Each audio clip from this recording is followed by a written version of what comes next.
In the skies above the world, there once floated a majestic flying giant, a symbol of human achievement and German pride. How? Its name was Hindenburg, Flying Hotel, longer than the Titanic, and more graceful than any plane of its time. The year was 1937, and the world was still recovering from one great war, even as the seeds of the next were being planted. But above the politics and struggles of Earth, the airships, those enormous silver giants, offered a dream. A dream of peaceful luxury travel across continents, carried not by wings, but by massive balloons of gas. The Hindenburg was the most famous of them all. She carried the hopes of Germany, the dreams of aviation pioneers, and dozens of excited passengers on her final voyage. But in just 37 seconds, that dream would turn into fire, screams, and twisted metal right before the eyes of the world. This is the real story of the Hindenburg Disaster, told from beginning to end. In the voices of the people who built it, flew it, and survived its fiery fall. Born in Pred, in the heart of Germany, during the 1930s, airships were more than just machines. They were icons. They were silent giants that floated above the world, promising smooth and elegant travel. The most ambitious of these was the LZ-129, the airship that would later be called Hindenburg, named after Germany's late president, Paul von Hindenburg. Built by the Zeppelin Company under the direction of Dr. Hugo Eckener, the Hindenburg was the largest flying object ever made by mankind. She stretched over 800 feet, nearly 3 football fields in length. Her silver skin shimmered in the sun, and inside, she was like a palace. The passenger cabins were lined with art.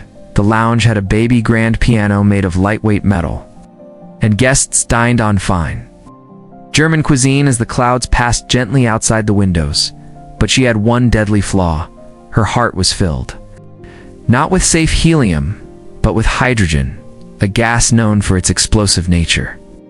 The United States, which controlled most of the world's helium, had refused to sell it to Germany due to rising political tensions.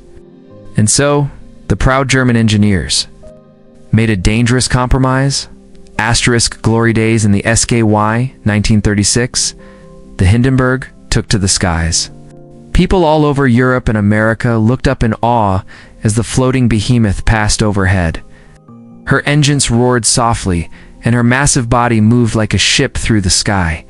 She crossed the Atlantic Ocean many times, carrying wealthy passengers, mail, and even Nazi officials on missions of diplomacy and propaganda. Her flights to Rio de Janeiro and New York made headlines.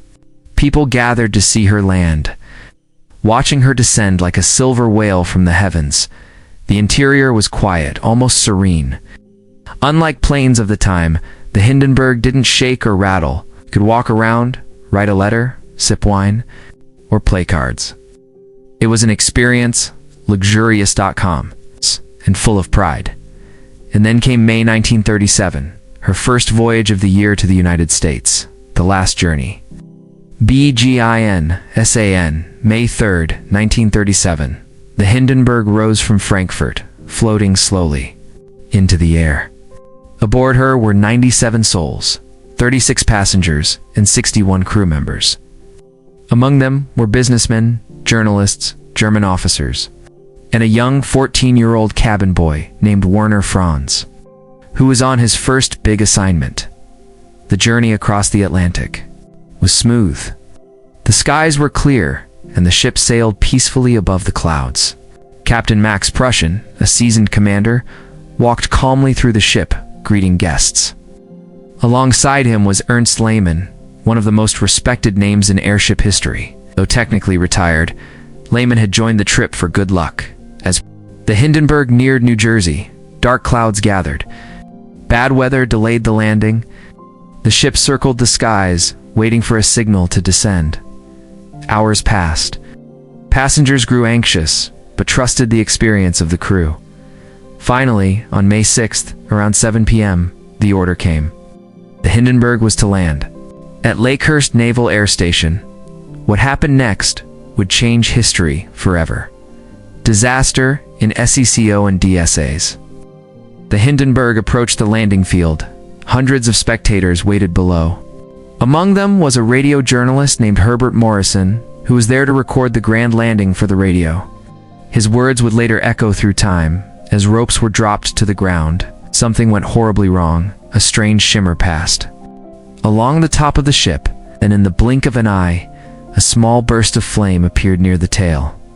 Within seconds, the entire rear of the Hindenburg exploded in fire. The flames spread like a monster. They tore through the fabric, igniting the hydrogen within. The passengers screamed. Crew members ran. The giant airship, once a peaceful queen of the skies, collapsed into a fireball, crashing to the ground in just 37 seconds. Herbert Morrison, frozen in shock, cried out into his microphone, "Oh, the humanity." The words were raw, unscripted, painful. The entire disaster had been recorded on film and radio. The first time such a tragedy was captured so vividly for the world to see. Escape in SURV Evelyn, the chaos of fire and falling metal. Miracles happened. Young Werner Franz, the cabin boy, was saved when a water tank burst over him, soaking him and shielding him from the flames. He leaped from the ship and ran.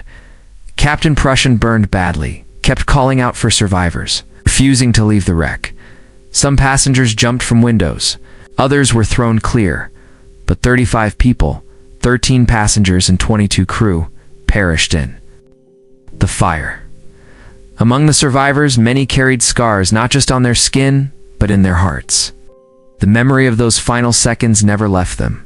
The search for TRUTH in the weeks that followed. Investigations began. Experts studied photographs, videos, and witness accounts. Was it sabotage? Did someone plant a bomb? Or was it just an accident? The most accepted theory was this: a spark, possibly from static electricity or a wire, ignited a hydrogen leak near the rear of the ship. But even today, no one knows for certain. Some survivors believed it was sabotage by political enemies of Nazi Germany. Others pointed to poor maintenance or bad weather conditions. And some believed it was just a tragic accident, waiting to happen in a machine filled with flammable gas. The end of an era after the Hindenburg crash. The world changed. Airship travel ended almost overnight. The dream of cruising through the skies. And silent giants died in the flames of Lakehurst. Germany stopped all commercial airship operations. Airplanes, once slower and noisier, now became the future of air travel. People trusted wings, not gas. The Hindenburg, once a symbol of power, now became a warning of pride, speed, and the risks of shortcuts and safety. Legacy and me more white a day.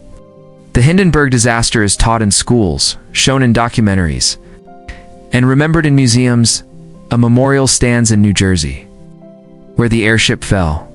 Herbert Morrison's recording is still played, his voice blood full of pain, reminding us of the human cost behind every headline. Engineers learned many lessons from the disaster, and aviation changed forever.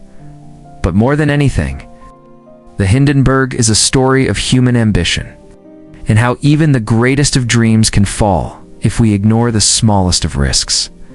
The Hindenburg was a wonder of its time, bold, beautiful, and deadly. It carried the hopes of a nation, the excitement of passengers, and the promise of a new kind of travel. But in less than 1 minute, it became one of the greatest disasters in aviation history. Let us remember the lives lost, the bravery of those who survived, and the hard lessons learned from fire in the sky.